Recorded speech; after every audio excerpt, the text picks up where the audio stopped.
అన్నదాత అన్నదాత మీ అన్నదాత చెమటోడ్చి ఆహారాన్నందించే రైతన్న అనునిత్యం నీ కండదండగా నిలిచే నేస్తం ఎవరన్నా అన్నదాత అన్నదాత మీ అన్నదాత.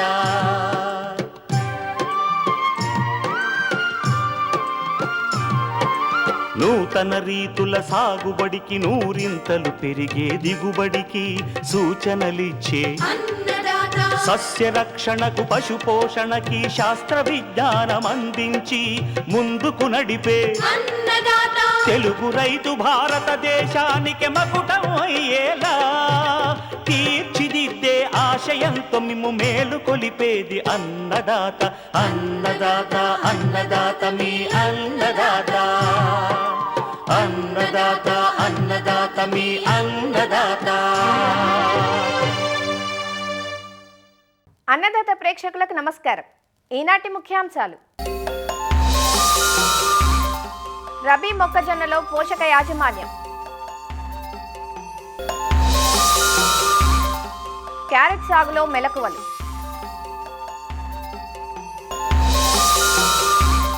మాగాణి మినుము సాగు అధిక దిగుబడికి సూచనలు, ఇంకా జై కిసాన్ వ్యవసాయ సమాచారం.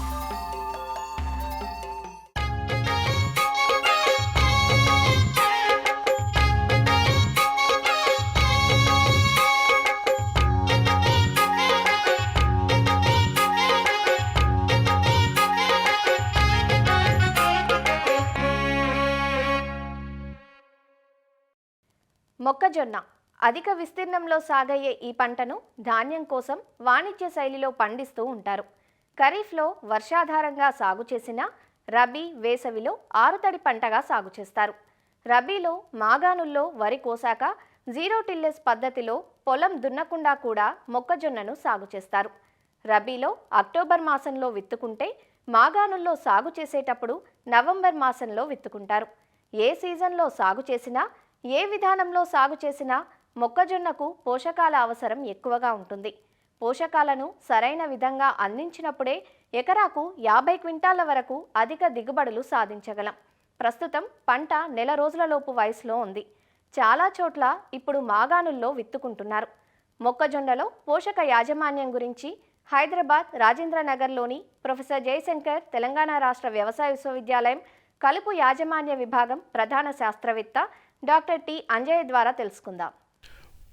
మొక్కజొన్న పంటలో చేపట్టాల్సిన పోషక యాజమాన్యం కనుక చూసుకున్నట్టయితే పంటకు వేయాల్సిన ఎరువులు భూసార పరీక్షల ఆధారంగా వేయడం మంచిది.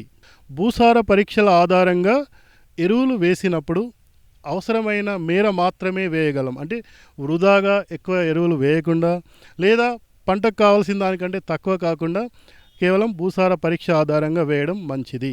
పంటకు నిర్దేశించిన మోతాదు అంటే సిఫారసు చేయబడిన మోతాదును కనుక మనం వేసుకున్నట్టయితే కరెక్ట్గా పంటకు కావాల్సిన ఎరువుల్ని అందించవచ్చు.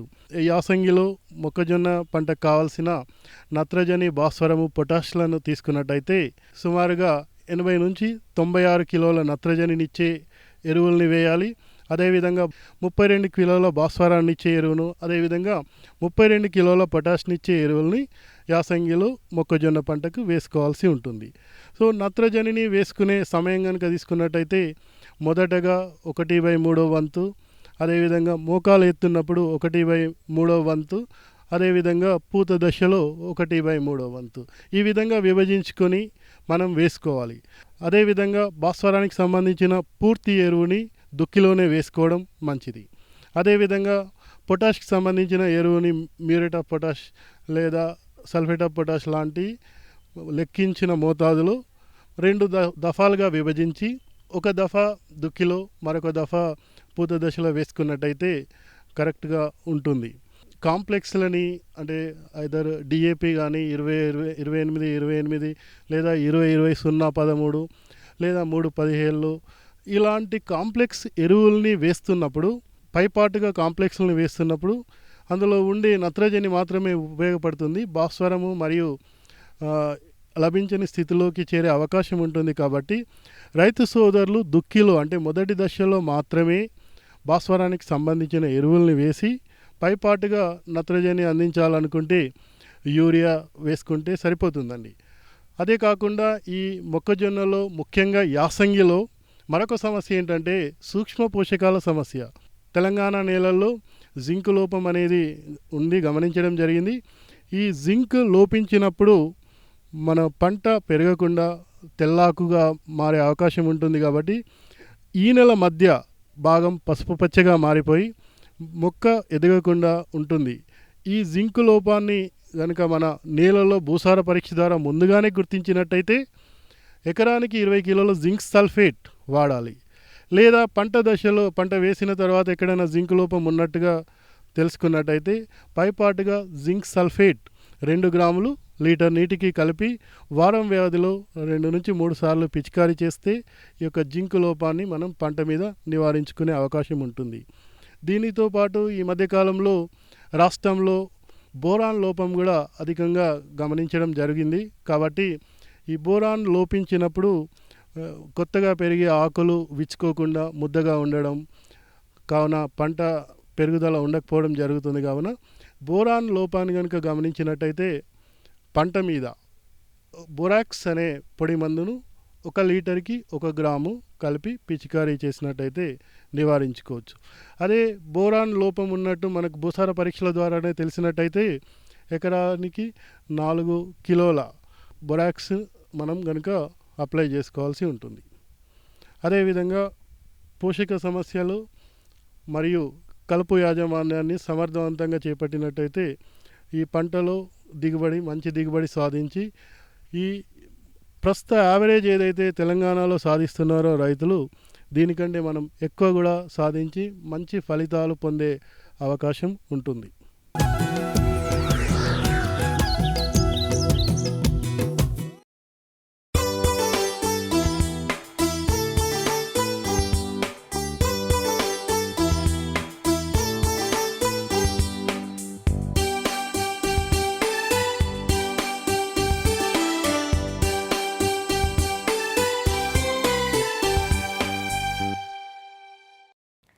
తొలకరి, రబీ, వేసవి ఇలా 3 కాలాల్లో సాగు చేసుకోదగ్గ అపరాల పంటల్లో మినుము ఒకటి. మినుమును రబీలో అక్టోబర్ మొదటి పక్షంలో, అలానే మాగాణుల్లో నవంబర్ మాసంలో విత్తుకుంటారు. వరి కోయటానికి వారం రోజుల ముందుగా పొలంలో విత్తుకుంటారు. హార్వెస్టర్లతో వరి కోతలు చేసినప్పుడు ఈ విధానంలో సాగు చేసేందుకు వీలుండదు. మాగానికి అనువైన రకాలు, విత్తన శుద్ధి, కలుపు, చీడపీడల యాజమాన్యం సక్రమంగా చేపడితే ఎకరాకు 8 నుంచి 10 క్వింటాల వరకు దిగుబడి పొందే వీలుంటుందంటూ మాగాణి మినుము సాగు వివరాలు తెలియజేస్తున్నారు ఆచార్య ఎన్జీ రంగా వ్యవసాయ విశ్వవిద్యాలయం, రస్తాకుంటబాయి కృషి విజ్ఞాన కేంద్రం సస్య పోషణ విభాగం శాస్త్రవేత్త డాక్టర్ శ్రవంతి. రబీలో అపరాల్లో ఎక్కువగా పెసర, మినుము సాగు చేస్తున్నారు. మనకి ముఖ్యంగా చూసుకున్నట్లయితే ఇప్పుడు రబీలో వరి మాగాణుల్లో వేసుకున్నట్టయితే నవంబరు, డిసెంబరు, జనవరి ఈ టైంలో విత్తుకోవచ్చు. దీనికి దిగుబడినిచ్చే రకాలు చూసుకున్నట్లయితే ముందుగా TBG 104 ఇది 70 నుంచి 75 రోజుల పంట కాలము, ఎకరాకి 8 నుంచి 9 క్వింటాల దిగుబడినిస్తుంది. పల్లాకు తెగులను తట్టుకుంటుంది, అలాగే అన్ని కాలాలకు అనుకూలంగా ఉంటుంది ఈ రకము. అదేవిధంగా నెక్స్ట్ GBG 1 అనే రకము, ఈ రకము 70 నుంచి 75 రోజుల పంట కాలము, 8 నుంచి 9 క్వింటాల దిగుబడినిస్తుంది. అదేవిధంగా ఇది కూడా పల్లాకు తెగులను తట్టుకొని అన్ని కాలాలకు అనుకూలంగా ఉంటుంది ఈ వెరైటీ కూడాను. నెక్స్ట్ LBG 884 ఇది 2022లో రిలీజ్ చేయబడింది. దీని పంట కాలము 75 నుంచి 80 రోజులు. ఇది ఎకరాకి 8 నుంచి 10 క్వింటాల దిగుబడినిస్తుంది. ఇది పల్లాకు తెగులను తట్టుకుంటుంది, అలాగే అన్ని కాలాలకు అనుకూలంగా ఉంటుంది. ఈ రకము వరి మాగాణుల్లో వేసుకోవడానికి కూడా అనుకూలంగా ఉంటుంది. అలాగే LBG 904 ఈ రకం 2023లో రిలీజ్ చేయబడింది. ఈ రకం కూడా అన్ని కాలాలకి అనుకూలంగా ఉంటుంది. వరి మాగాణుల్లో కూడా వేసుకోవచ్చు, అలాగే పల్లాకు తెగులను తట్టుకుంటుంది. ఇది ఎకరాకి 8 నుంచి 10 క్వింటాల వరకు దిగుబడినిస్తుంది. అలాగే TBG 129 ఇది 2023లో రిలీజ్ చేశారు. ఇది కూడాను 85 నుంచి 90 రోజుల పంట కాలము, ఎకరాకి 8 నుంచి 10 క్వింటాల దిగుబడి వస్తుంది. ఇది కూడా పల్లాకు తెగులను తట్టుకుంటుంది, అలాగే అన్ని కాలాలకు అనుకూలంగా ఉంటుంది. వరి మాగాణుల్లో కూడా ఈ రకాన్ని మనం వేసుకోవచ్చు. విత్తన మోతాదు ఎకరాకు చూసుకున్నట్లయితే వరి మాగాణుల్లో అయితే 16 నుంచి 18 కేజీల ఎకరాకి విత్తనం కావాలి. ఈ విత్తనాన్ని ముందుగా విత్తన శుద్ధి చేసుకోవాల్సి ఉంటుంది. కేజీ విత్తనానికి తెగుళ్ళు మందు అయితే కార్బండిజం కానీ, మ్యాంకోజిబ్తో కానీ, క్యాప్టాను, థైరము కేజీ విత్తనానికి 2.5 గ్రాముల ఈ తెగుళ్ళ మందులను కలిపి విత్తన శుద్ధి చేసుకోవాలి. అదే పురుగు మందులు చూసుకున్నట్లయితే ఇమిడాక్లోపిరిడ్ కానీ, థయోమిథాక్సిమ్ కానీ 5 ml కేజీ విత్తనానికి శుద్ధి చేసుకున్నట్లయితే ఇంచుమించు 15 నుంచి 20 రోజుల వరకు మనకి రసం పీల్చే పురుగుల నుంచి కానీ, తెగుళ్ళ నుంచి కొంతవరకు రక్షణ కల్పించబడుతుంది. కొత్తగా పంట వేసుకున్న వారైతే రైజోబియం కల్చర్‌ని కూడా పట్టించి సాగు చేసుకుంటే అధిక దిగుబడులు సాధించొచ్చు. తర్వాత ఎరువుల యాజమాన్యం చూసుకున్నట్లయితే వరి మాగాణుల్లో అయితే ఎటువంటి ఎరువులు వాడాల్సిన అవసరం లేదు. మన జిల్లాలో కూడా ఎక్కువగా వరి మాగాణుల్లోనే వేసుకుంటున్నారు. అంటే వరి కోయక ఒక 3 నుంచి 5 రోజుల ముందు విత్తనాన్ని చల్లుకొని ఆ విత్తనం మొలకెత్తిన తర్వాత అది నేలలోని తేమని, సారాన్ని ఉపయోగించుకొని పెరుగుతుంది కాబట్టి దీనికి మనం ఎరువులు పెద్దగా వేయాల్సిన పని లేదు.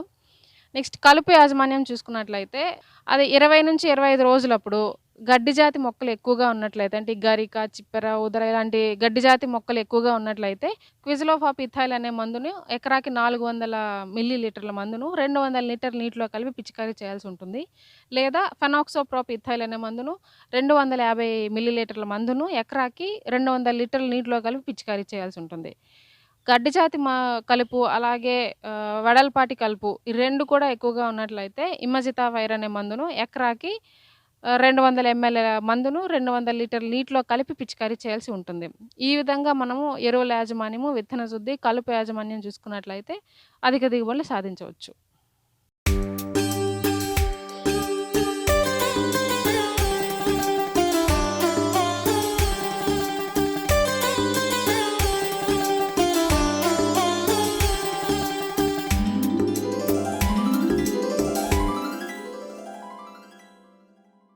కూరగా, సలాడ్గా అధిక వినియోగంలో ఉన్న నారింజ రంగు దుంప పంట క్యారెట్ కంటి ఆరోగ్యానికి మేలు చేసే ఏ విటమిన్, బీటా కెరోటిన్ రూపంలో సమృద్ధిగా ఉంటుంది.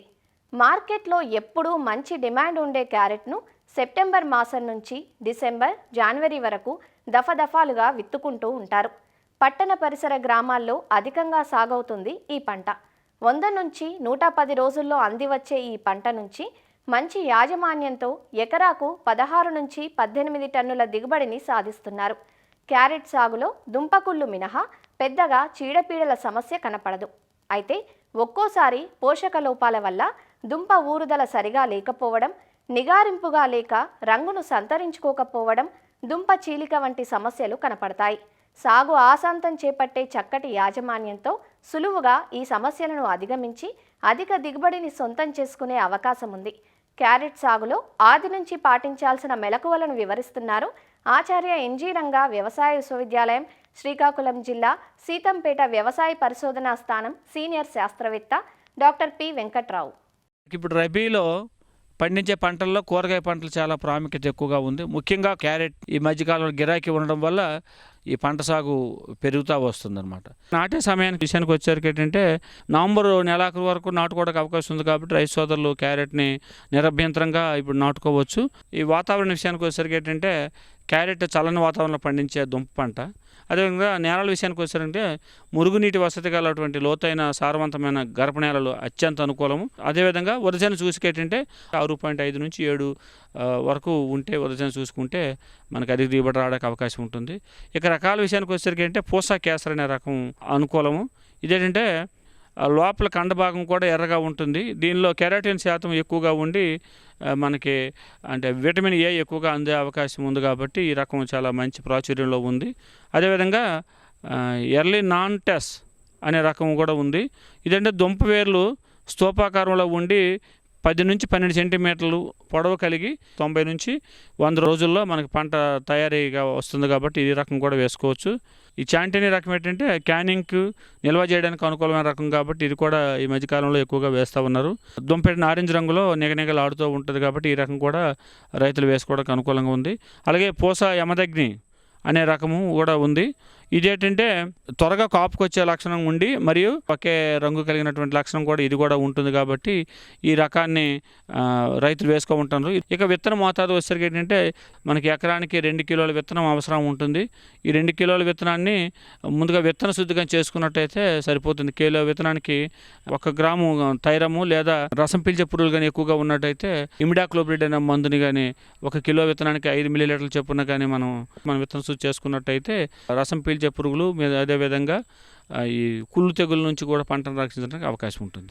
అదేవిధంగా నాట పద్ధతి విషయానికి వచ్చారంటే వరుసకి మధ్య 30 సెంటీమీటర్లు, అదేవిధంగా మొక్కకి మధ్య 5 సెంటీమీటర్లు ఉండేటట్టు నాటుకున్నట్లయితే మనకి మొక్కల సాంద్రత సరిగా ఉండి అధిక దిగుబడి రావడానికి అవకాశం ఉంటుంది. ఇక ఎరువుల విషయానికి వచ్చేసరికి ఏంటంటే ఎకరానికి 10 టన్నుల పశువుల ఎరువుని వేసుకోవాలి. అదేవిధంగా 20:16:20 కిలోలు అంటే నత్రజని, భాస్వరం, పొటాషు ఇచ్చే ఎరువులను కానీ మనం వేసుకున్నట్టయితే పోషకాలన్నీ మొక్కలకు అంది మంచి పెరుగుదల రావడానికి అవకాశం ఉంటుంది. అదేవిధంగా నత్రజని 2 దఫాలుగా వేసుకోవాలి. మొదటి సాగభాగం ఆఖరి దుక్కులను, రెండవ సాగభాగం విత్తిన 6 వారాలకు ఒకసారి కానీ వేసుకున్నట్టయితే పంటకి నత్రజని అదేవిధంగా మిగతా పోషకాలు కూడా అందడానికి అవకాశం ఉంటుంది. నీటి యాజమాన్య విషయానికి వచ్చినట్టు వాతావరణ పరిస్థితిని బట్టి తేలిక నెల అయితే వారం రోజులకు ఒకసారి, అదే బరువు నెల అయితే 10 రోజులకు ఒకసారి నీటి తడి కానీ ఇచ్చుకున్నట్టయితే మనకి దుంపలు బాగా ఊరి మంచి దిగుబడి రావడానికి అవకాశం ఉంటుంది. అలాగే కలుపు నివారణకి ఏంటంటే విత్తిన 24 గంటల నుంచి 48 గంటల లోపు పెండిమిత్తులు అనే మందుని ఎకరానికి 1.25 లీటర్లు 200 లీటర్ నీటిలో కలుపుకొని మనం పిచికారి చేసుకున్నట్టయితే కలుపు రాకుండా నివారించడానికి అవకాశం ఉంటుంది. ఇక కలుపు వచ్చిన తర్వాత అయితే మెట్రోవిజిన్ అనే మందుని 300 గ్రాములు 200 లీటర్ నీటిలో కలుపుకొని పిచికారి చేసుకున్నట్టయితే మనకి మిగతా కలుపు కూడా నివారించడానికి అవకాశం ఉంటుంది. ఇక సస్యరక్షణ విషయానికి వచ్చినంటే ఆకు తినే పురుగులు ఎక్కువగా మనకి గొంగళి పురుగులు ఆశించడం జరుగుతూ ఉంది. ఈ గొంగళి పురుగులు ఏంటంటే ఆకుల్ని కొరికి తినడం వల్ల ఆకులపై చిన్నగా రంధ్రాలు ఉండిపోవడం, అసలే క్యారెట్ ఆకులు చిన్నగా ఉంటే ఇంకా తినేస్తే మనకు ఆకులు అనేవి కనిపించవు కాబట్టి దిగుబడి తగ్గిపోవడానికి అవకాశం ఉంటుంది. క్యారెట్ రస్ట్ ఫ్లై అనేది పురుగు కూడా ఈ దుంపని ఎక్కువగా తినేయడం జరుగుతూ ఉంది. దానివల్ల అంటే మిగతా కట్ చేసిన దుంప వల్ల కూడా కుళ్ళిపోయి మార్కెట్లో పనికి రాకుండా పోతుంది కాబట్టి దీని నివారణ కూడా చేసుకోవాలి.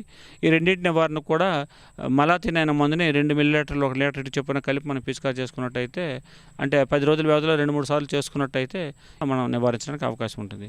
దీంతో పాటుగా బూడి తెగులు కూడా శీతాకాలంలో కానీ చలి ఎక్కువగా ఉండి రాత్రుల్లో ఉష్ణోగ్రత బాగా తక్కువ అయినప్పుడు అంటే బూడి తెగులు కూడా ఎక్కువ ఆశించడం జరుగుతుంది కాబట్టి నివారించుకోవడం కోసం హెక్సాకోనజోల్ 2 మిల్లీలీటర్ 1 లీటర్ చొప్పున కలిపి మనం పిచికారి చేసుకోవచ్చు. ఇక కోత విషయానికి వచ్చినట్టుగా విత్తిన 90 రోజులకు పంట కోత కోయడానికి సిద్ధంగా ఉంటుంది కాబట్టి వెంటనే త్రవి తీసుకోవాలి. ఆలస్యం అయ్యిందంటే పీచు శాతం ఎక్కువైపోయి నాణ్యత తగ్గిపోతుంది. ఈ రకంగా రైతు సోదరులు ఇప్పుడు ముఖ్యంగా సాగు పద్ధతిలో ఎరువుల యాజమాన్యం ఒకటి, నీటి యాజమాన్యం సరిగా చేసుకున్నట్టయితే దాంతోపాటు సస్యరక్షణ చర్యలపైన దృష్టి సారించినట్టయితే ఎకరానికి 8 టన్నుల దిగుబడి తక్కువ కాకుండా అధిక దిగుబడి సాధించడానికి అవకాశం ఉంటుంది.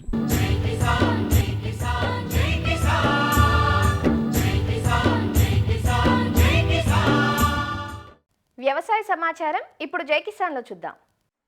మెదక్ జిల్లా చేగుంట మండలం రుక్మాపూర్ గ్రామానికి చెందిన రైతులు వానాకాలం వరి సాగు చేశారు. పంట ఆరంభంలో ఆశాజనకంగానే ఉండి మంచి దుబ్బు కట్టింది. అయితే కంకులు వచ్చే సమయానికి మొక్కకు 2-3 కంకులు కూడా వేయకపోవడంతో నష్టపోయామంటూ ఆందోళన చెందుతున్నారు. ఈ గ్రామ రైతుల వద్దకు అదే మండల పరిధిలోని పోలంపల్లికి చెందిన వ్యక్తి వచ్చి తాను విత్తన కంపెనీ సూపర్వైజర్ అని పరిచయం చేసుకున్నాడు.